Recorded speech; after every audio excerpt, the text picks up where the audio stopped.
Insightful podcasts by informative hosts.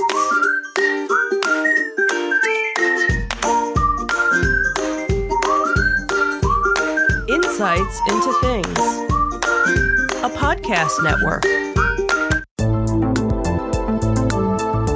Welcome to Insights into Technology, a podcast exploring the latest in computers, networking, home automation, mobile computing, and all things technology related.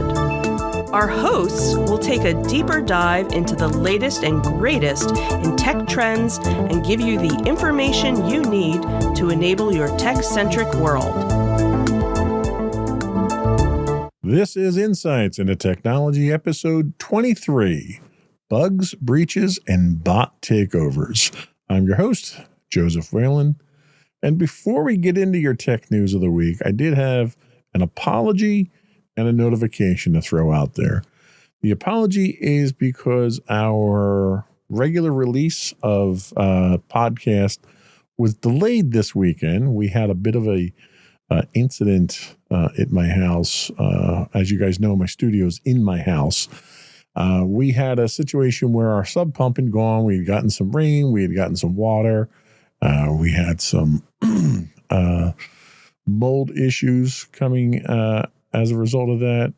So we've got a significant amount of construction going on. And last weekend, they were in to finish up the work, and we had to move some stuff down in the room where the mold was. And as a result, I had to take my entire network offline. So I was kind of working outside my comfort zone there and didn't have a network to work with. I got things back up and running to get the podcast out late on Monday. So I wanted to apologize for that. But the work isn't done yet. So we're probably going to have to do another shutdown in the near future. Hopefully I don't have to shut everything down. But in the coming weeks, as the contractors come in to finish up that work, there's a chance that we may miss a podcast deadline like we usually do. So I just wanted to put that out there so people weren't wondering what happened to us. Anyway, on to our tech news of the week. Our first story comes to us from TechCrunch. Sarek Perez wrote this article. Autonomy at the expense of privacy.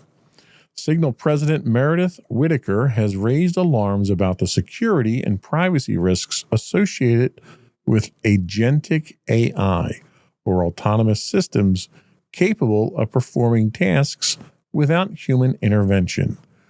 Speaking at South by Southwest 2025, she cautioned that AI requires extensive access to personal data, including browsing history, financial information, and calendars, potentially operating with root-level permissions. This data is often processed off-site, transmitted to cloud servers, thereby heightening security and privacy vulnerabilities. The rise of agentic AI presents significant challenges for commercial and enterprise computing, particularly concerning data security and privacy.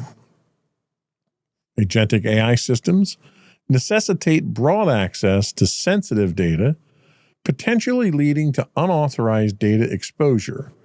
Enterprises must evaluate the extent of permissions granted to AI applications to safeguard confidential information. The reliance on cloud servers for data processing by agentic AI increases the risk of data breaches. Organizations should consider implementing robust encryption protocols and exploring on-device processing alternatives to mitigate these risks. Deploying agentic AI may complicate adherence to data protection regulations like GDPR and CCPA. Companies must ensure that AI operations align with legal requirements to avoid penalties and maintain consumer trust. This is kind of a big one here. In going through the process to become CMMC certified, there's a lot of rules with that and many other regulations involving where your data can be, how it has to be handled, and who can actually handle it. And in the situation here where you might not necessarily know what cloud service or whose cloud service the AI is using, it makes it very difficult to maintain compliance moving forward. Clear communication with users regarding data usage by agentic AI is essential, assuming you have the information. I think a lot of times you might not even have that information to be transparent with. Implementing transparent consent mechanisms can help maintain trust and comply with ethical standards. The integration of agentic AI necessitates a reevaluation of existing security infrastructures.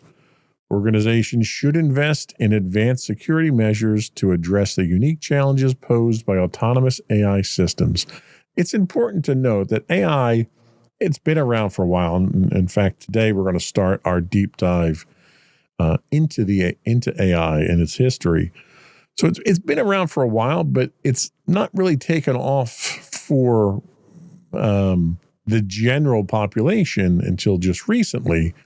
So a lot of people don't understand what the security implications are or how to fit AI into existing security infrastructures. And that's going to be a concern moving forward with organizations where you're going to have to maintain or continue to maintain compliance with regulations.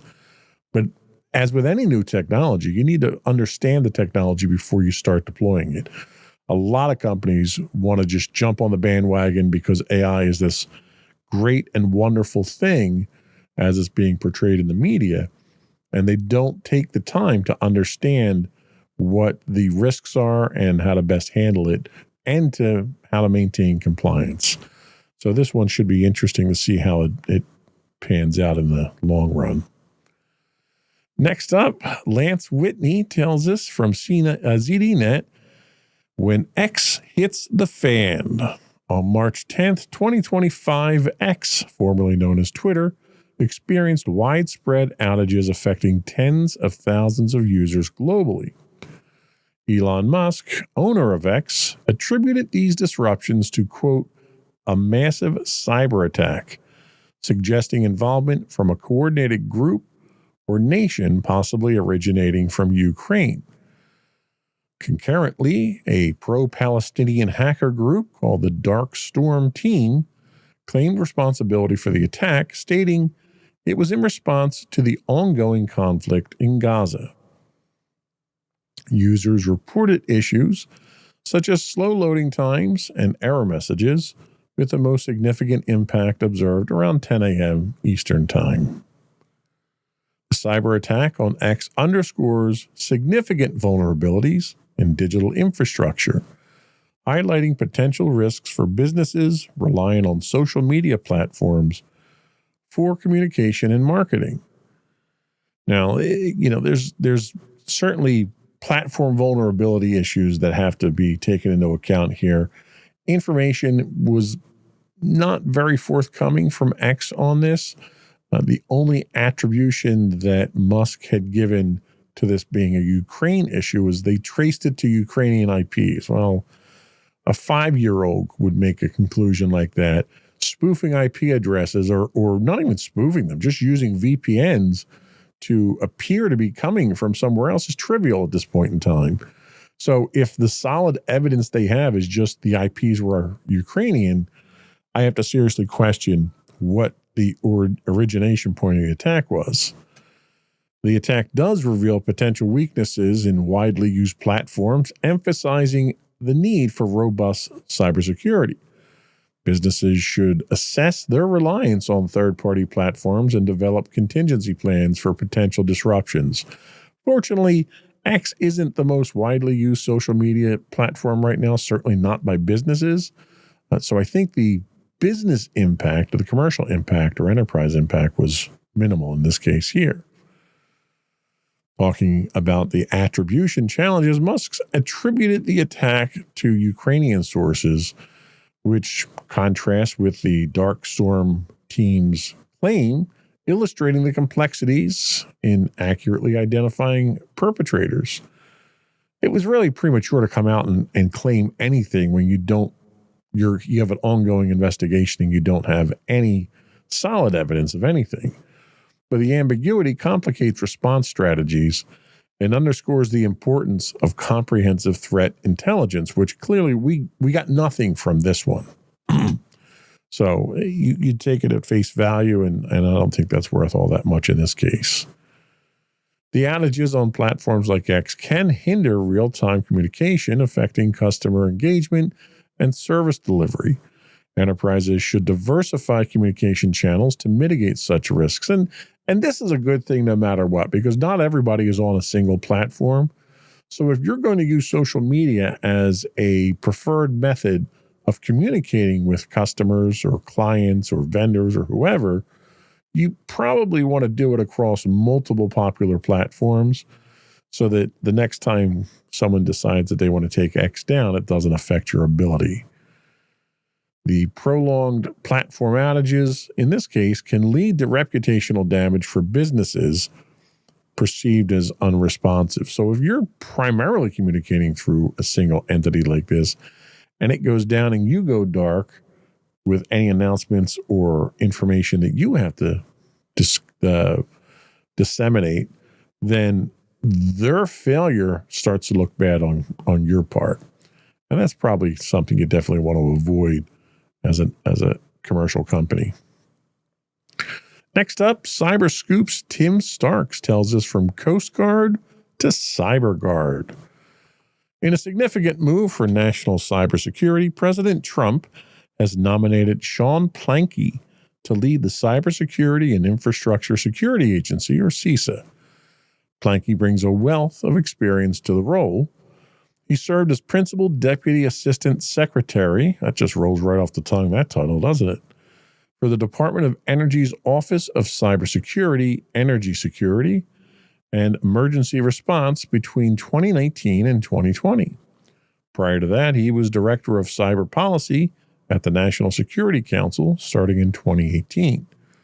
I don't know if that's a wealth of experience. That's literally 2 years of experience, which really makes me wonder his qualifications. Plancky is a former U.S. Coast Guard officer, having held positions such as Deputy Division Chief. His service record includes time in Afghanistan and work for U.S. Cyber Command. If confirmed by the Senate, Plancky will inherit an agency facing new challenges, many of which we've discussed on this podcast, actually.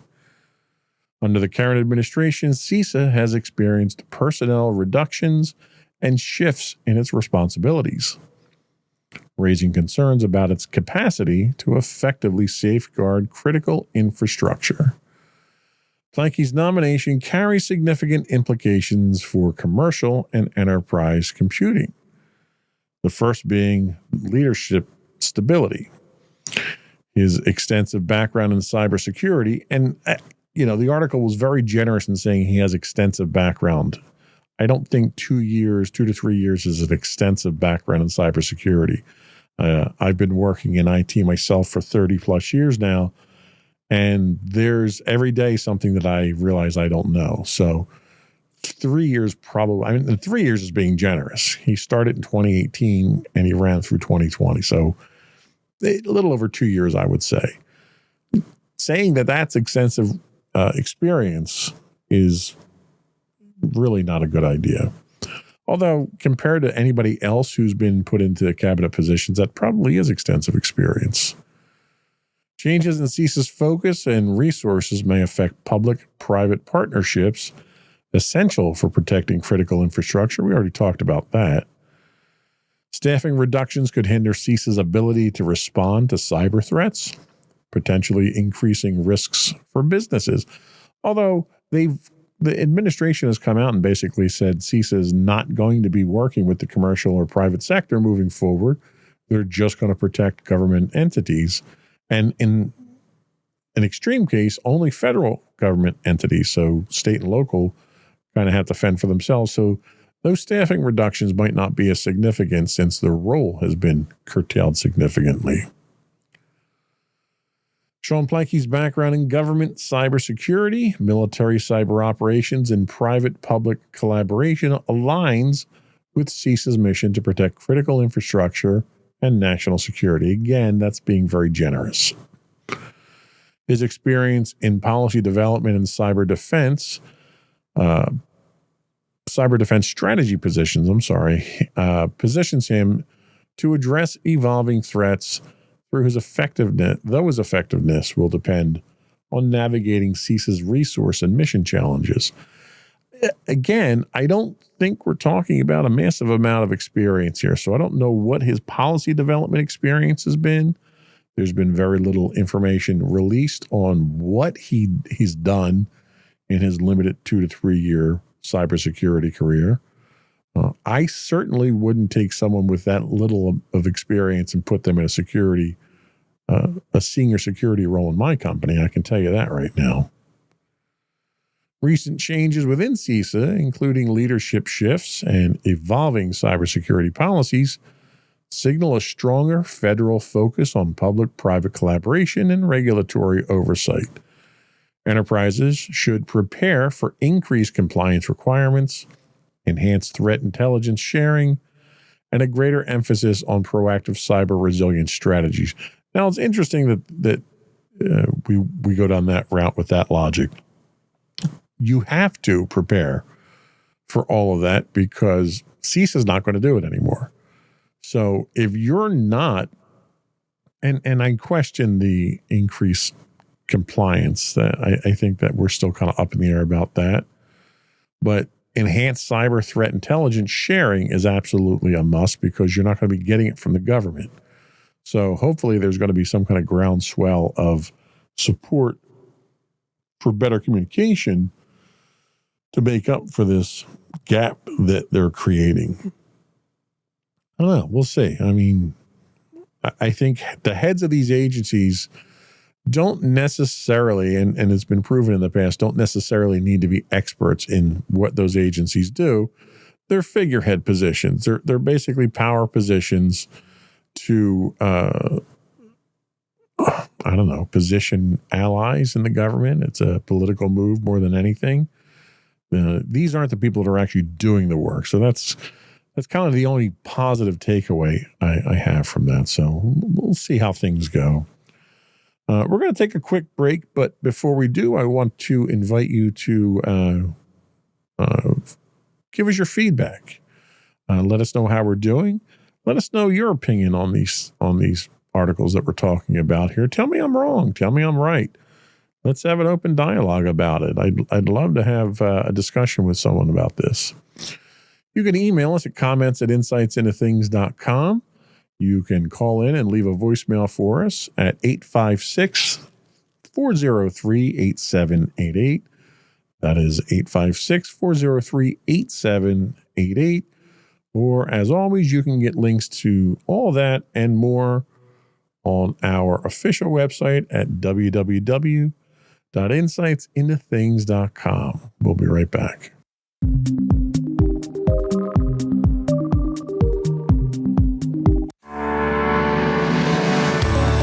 Insights into Entertainment, a podcast series taking a deeper look into entertainment and media. Our husband and wife team of pop culture fanatics are exploring all things from music and movies to television and fandom. We'll look at the interesting and obscure entertainment news of the week. We'll talk about theme park and pop culture news. We'll give you the latest and greatest on pop culture conventions. We'll give you a deep dive into Disney, Star Wars, and much more.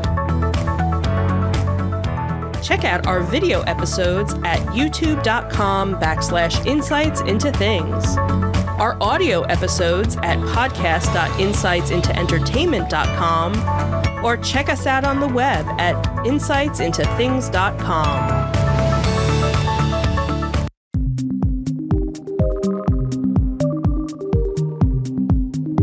Welcome back to Insights into Technology. Our next article comes to us from Ann Thompson at the Register. When developers go rogue. A federal jury in Cleveland has convicted Davis Liu, a 55-year-old senior software developer from Houston, Texas, of sabotaging his former employer's IT systems. This is a real nightmare scenario here. Employed by Eaton Corporation from November 2007 to October 2019, Liu faced demotion during a corporate restructuring in his final year. In retaliation, he introduced custom malware designed to crash production systems by consuming excessive resources. Additionally, he implemented a, quote, kill switch that locked out thousands of employees globally upon his termination on September 9th, 2019, causing significant operational disruptions and financial losses. The incident underscores the critical importance of robust internal security measures to protect against potential insider threats within the organizations. Now, insider threats is definitely something that is near and dear to me because it is something that the federal government highly emphasizes the dangers of when it comes to CMMC. In fact, there's been numerous training sessions that I've had to go through and our users have had to go through. Organizations must recognize that employees with extensive system access can pose significant risks if disgruntled. Implementing regular training and fostering a positive work environment can mitigate such threats. Regular audits of user privileges and continuous monitoring can help detect unauthorized activities early, preventing potential outages. Dividing critical tasks, dividing them among multiple employees ensures that no single individual has unchecked control, reducing the risk of malicious actions. I have to take a second to kind of delve into that one a little bit. Working in IT is in a very unique position where invariably we have the keys to the kingdom. We have to have access to everything. And the trust that we rely on in order to do our jobs is vital. And in situations like this, when you have an individual who's in that technology organization who violates that trust because they're disgruntled or for whatever reason, seriously erodes the trust that all companies tend to have in their IT organizations at that point in time, because they see situations like this and they immediately have a fear factor of it happening to them. And when that happens, they try to start pulling back on access, they start pulling back on permissions, and it makes our job very difficult to do. Now, there is very simple steps that you can take that we discussed in our security framework deep dives, such as least privileged access, separation of duties, and so forth, that will help to mitigate this type of thing. You don't want anybody who has root level or admin level access to be using that kind of power on a day-to-day basis. So having specialized accounts that can be easily audited and controlled is probably the best way to do something like that. Developing and rehearsing comprehensive incident response plans enables organizations to react swiftly to internal threats, minimizing damage and downtime. When we talk about insider threats, a lot of times, and the government kind of falls into this rut themselves with the training they do, they want to go for the people that are stealing government secrets and sending it to the Russians or whoever the bad guy of the day is. A lot of times your insider threats are much less obvious than that and much less cliche than that. Most internal or insider threats are unintentional. So people that fall for phishing scams, there's an insider threat. You know, if someone tricks your employee to click on something that gives a nefarious actor access to your network, well, that's an insider threat. It's not, and some of the things that the training gives you, Why did Bob buy a new car? Why is he going on vacation? Why is he doing this? Why is he doing that? Why is he talking to a foreign looking person? And why is he taking foreign trips? Insider threat awareness usually is not to that extent in most cases. I'm sure that does happen, but most of your insider threats are things like this, where you have an employee that has all this access and you make them angry, you make them disgruntled, and they feel that in order to get their due, they're going to get back at you. Now, I don't say that that's justified. Certainly, I was never of the mindset of burning bridges if I leave companies, regardless of what terms I leave the companies on or why I leave them. There's just no point. And this guy's facing a potential 10-year prison sentence now because he really did something stupid and got nothing out of it. So insider threat awareness is definitely a significant issue to be aware of, but understand that it's not the typical spy versus spy insider awareness stuff that you usually have to worry about. It's usually more benign, harder to find. Nobody knew this guy put these back doors in. So having regular audits, having someone look over everyone's shoulder. I'm director of IT where I'm at, and I'm not above reproach. I invite anybody to come in and make sure that I'm not doing anything wrong, because that's how that trust is built.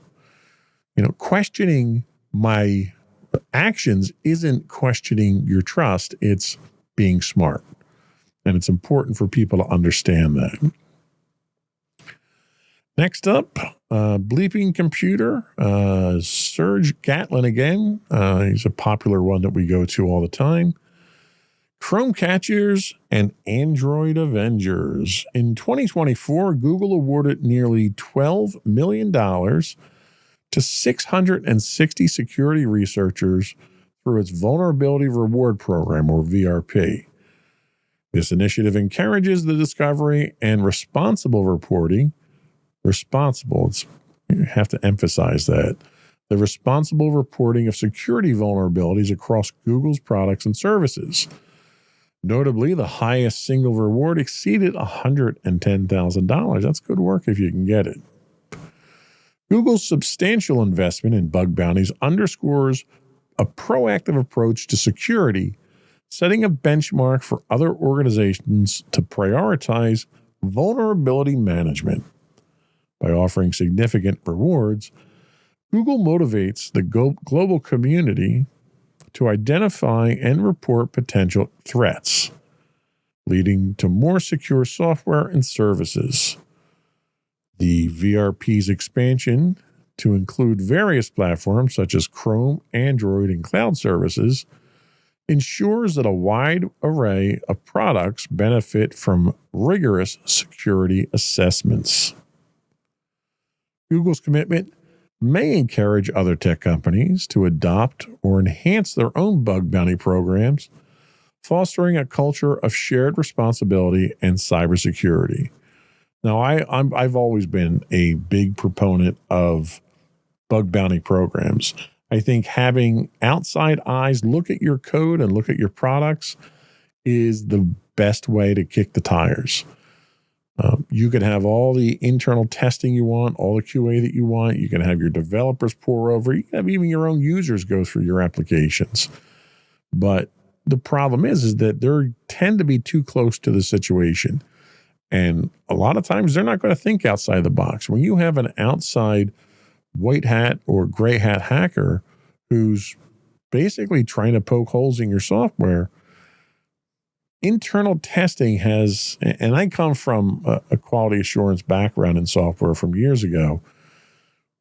The problem that I saw when I came into that position was we test it for success. So you have a list of requirements, you build your test plans off of that, and you make sure that when I click this button, it does what the requirements say it does. If it does, check the box, we're good to go. And what you tend to have in a situation like that is you have fewer people that are trying to break the software. Vulnerabilities, while there are bugs, there's functionality bugs and stuff like that you definitely need to catch during that process. And that process is very good for that. The real vulnerabilities that you have to worry about these days are the people that are deliberately trying to break your software for penetration reasons. And if you don't have that red team, blue team mentality in your organization, the next best solution to that is having these third-party entities who are inspired by your bug bounty program. It's been very helpful to a lot of organizations in the past, even big ones. You've got IBM, you've got Microsoft, obviously you've got Google that are engaging in these. The problem you run into is when you have other companies that are closed. For the longest time, Apple resisted bug bounties. They did not want anybody poking holes at their software because they ran a closed ecosystem. When they started cropping up with bugs here and there in their software, they started to wise up and they opened up bug bounty programs too. So I think this is definitely a good thing here. I think Google is very smart. It also may signal a new influx of applications or services coming from Google with them expanding like this. So kudos to them for staying ahead of the curve. Next up, TechCrunch's Kyle Wiggers tells us AI can't hack it alone in programming. In a recent interview, IBM CEO Arvind Krishna expressed skepticism about AI's ability to replace human programmers in the near future. He emphasized that while AI can assist in coding tasks, the complexity and nuance of programming require human expertise. Krishna's perspective suggests that AI will serve as a collaborative tool rather than a replacement for programmers. This collaboration could lead to increased productivity, allowing developers to focus on more strategic aspects of software development. Krishna's viewpoint aligns with the current trend of AI augmenting human capabilities rather than replacing them. This perspective is shared by other industry leaders, highlighting the importance of human oversight in AI-driven processes. And I would tend to agree with this. I think AI is great for the things that are redundant, are difficult, not difficult, but tedious to do. And the first thing that comes to mind is code review, code optimization. One of the things that I've always struggled with in every development organization is once a piece of code is written, most developers never want to go back and touch it unless someone points out a problem there.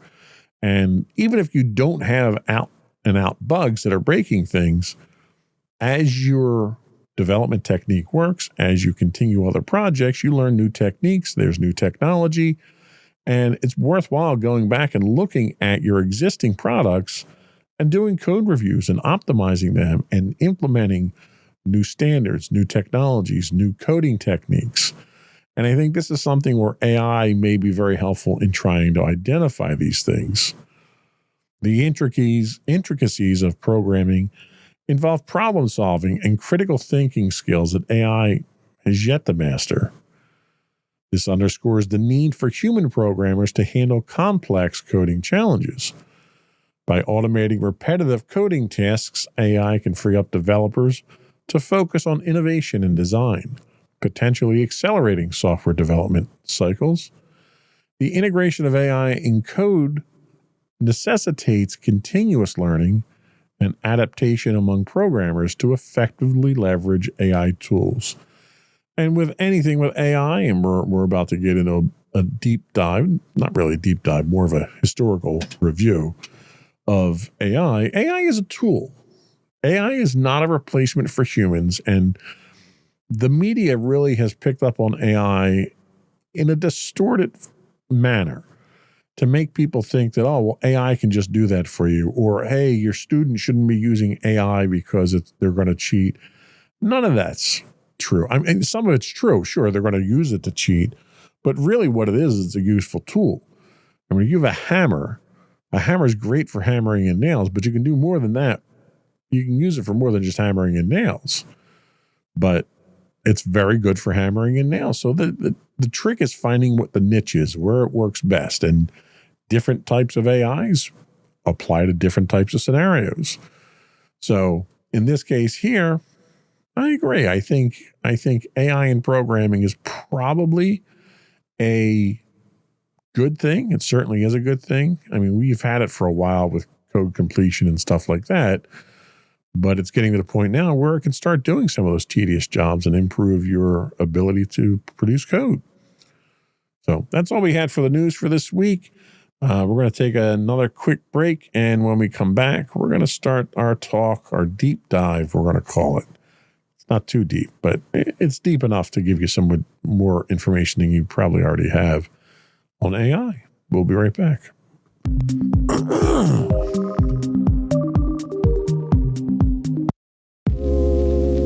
Are you tired of your favorite gaming podcast finishing with a play? Oh, no! Well, check out No Credits Rolled, where we play the games but rarely finish them. How's it going, folks? I'm Sam Whalen, your friendly host at No Credits Rolled, the ultimate gaming podcast, where we dish out the latest scoops and reviews on all your beloved video games. Hey, listen! Not only that, but we spice things up with some guest interviews and even give you, yes, you, a chance to have your say. Tune in every other week for a fresh dose of No Credits Rolled, available on all major podcast platforms, and hit us up on social media at No Credits Rolled. So why wait? Let's dive into the gaming world together, where finishing games is optional, but the fun is guaranteed.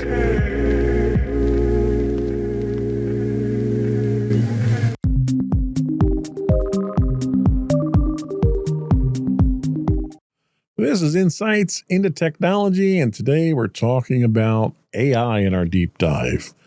Today we're kicking off our deep dive into artificial intelligence, what it is, how it got here, and why it's reshaping everything from small startups to large-scale enterprise systems. In this first segment, we'll be taking a quick journey through the history of AI, highlighting the milestones that brought us the powerful deep learning models we see today. We'll also touch on how this new era of AI impacts commercial and enterprise computing. So, AI, understanding the evolution of artificial intelligence. Understanding AI's evolution is critical. Most people tend to not pay attention to the history of technology like this. But I think it's very important to understand where you were so you know where you're going. AI is not just a buzzword, but a technological force that shaped industries, redefined business processes, and influenced daily life. It's hard to turn on the news these days and not hear something about AI.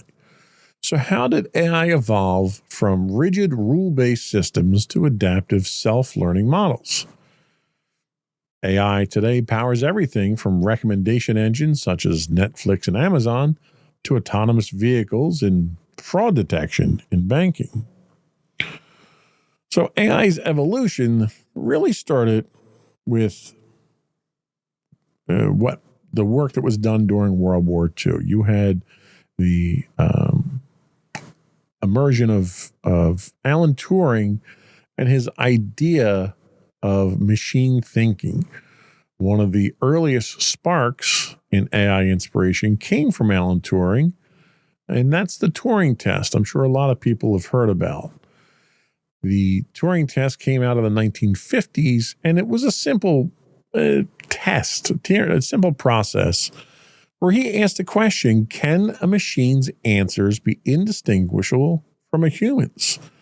And I certainly think we've reached that point today, although the reliability and accuracy of those answers is probably something that needs to be taken into concern.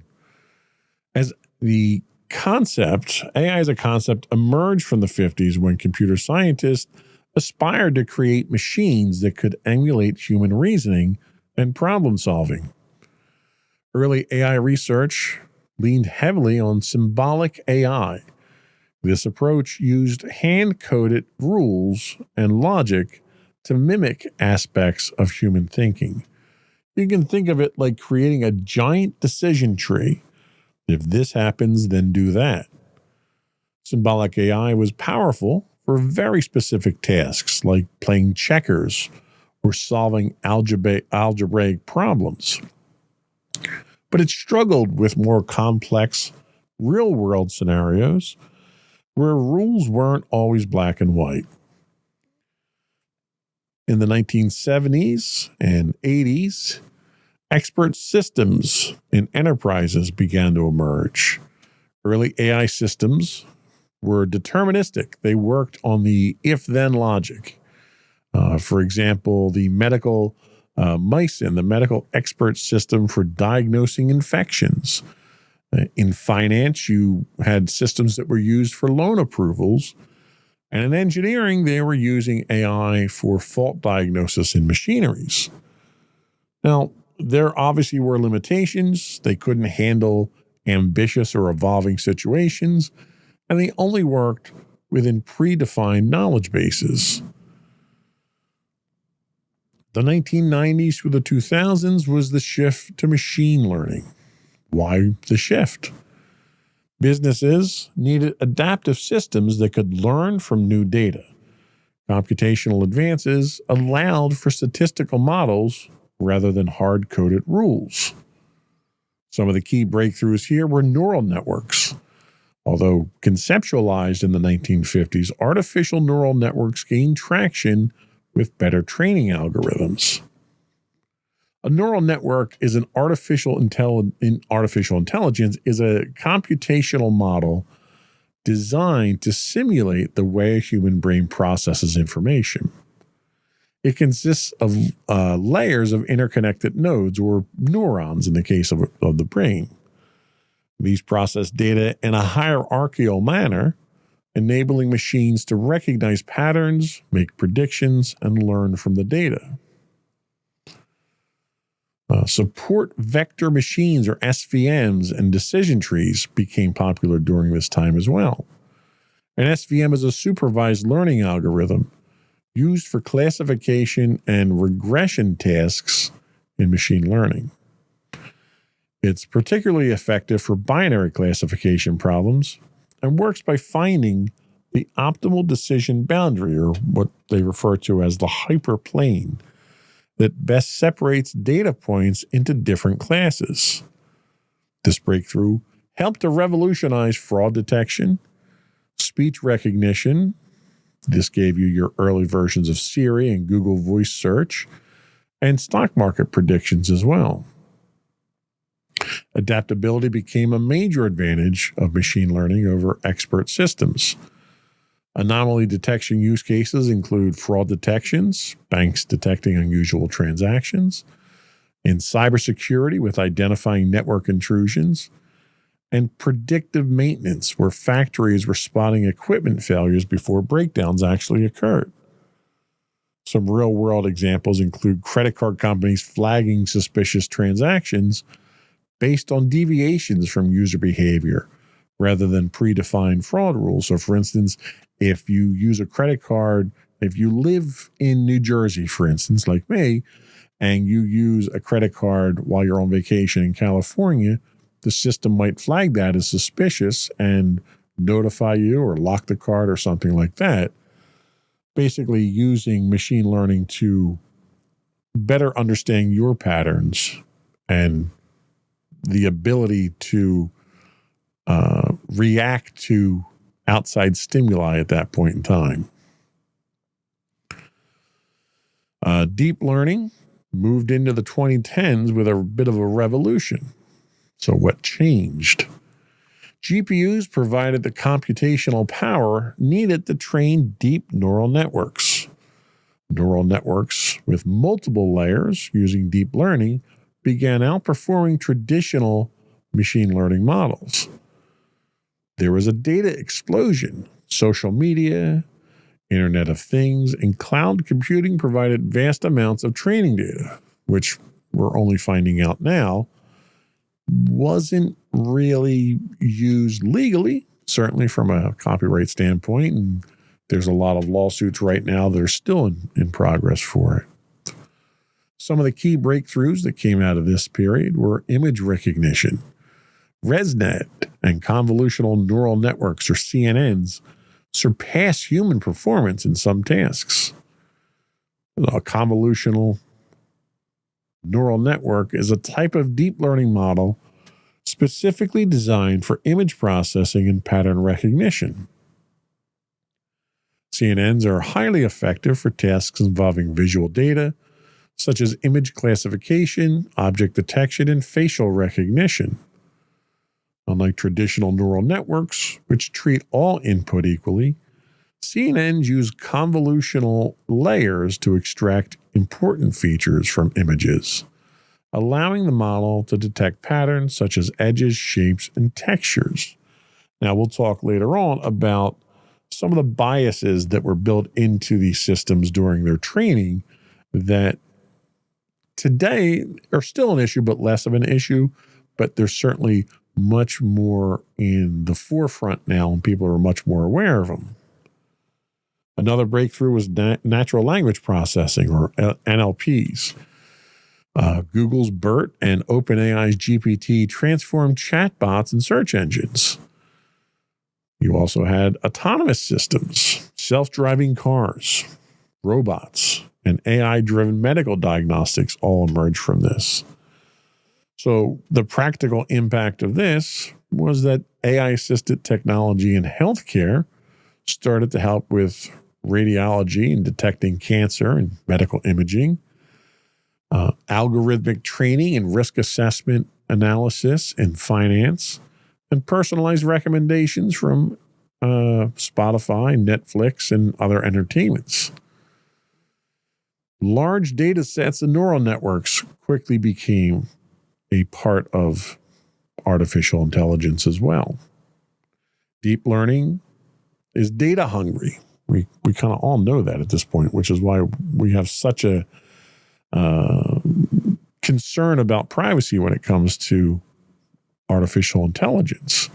Without large data sets, AI struggles. Cloud computing made it possible to store and process vast amounts of data. Some industries that were transformed, your autonomous vehicles. Tesla's fleet learning approach is one key aspect. Your voice assistants that you have today, Alexa, Google Assistant, I just said her name and I shouldn't have. E-commerce, AI-driven customer service chatbots. Everyone loves calling your local utility up and having to go through an AI prompt through the phone. I'm sure everyone's done that in the past. So some of the future considerations that we have to take into account here include data privacy concerns. We've exhaustively talked about these on the podcast recently. How much data should companies collect? How should they store it? Where should they store it? How much is protected?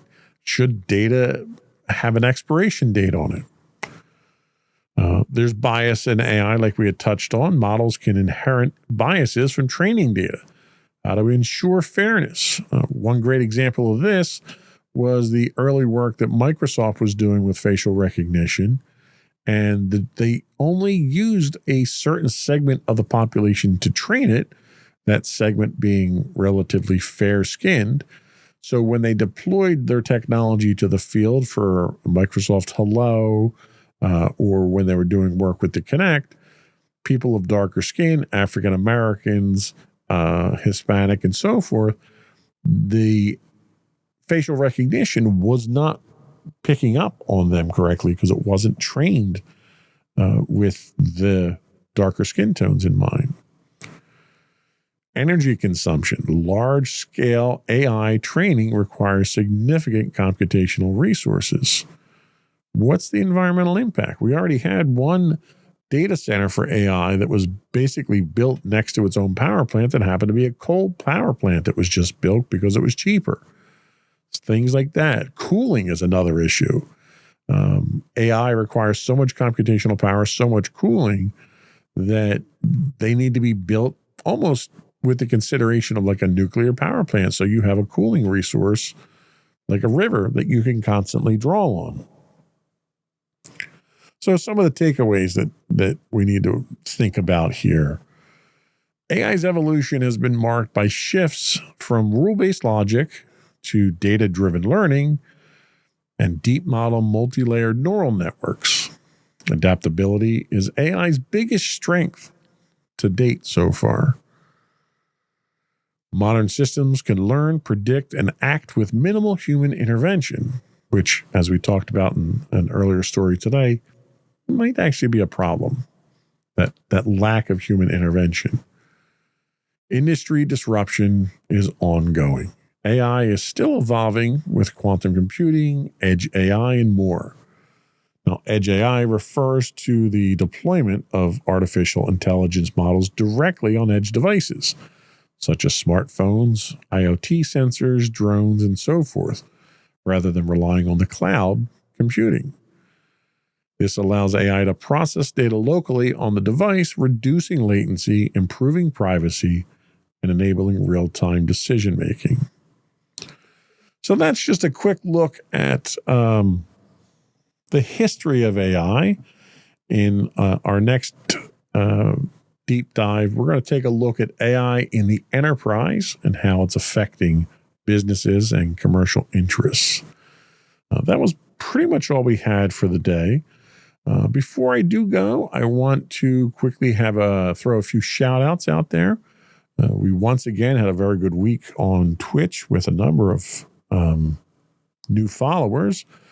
A couple that I jotted down here. Mommy ASMR.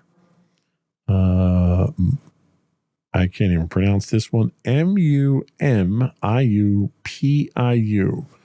Mumiupiu?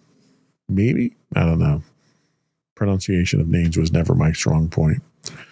We also had Talking Toast 5, Neural Hazer _U, Bananarama _, and several other people that I unfortunately did not write down for this episode. But I want to thank you all for following us on Twitch.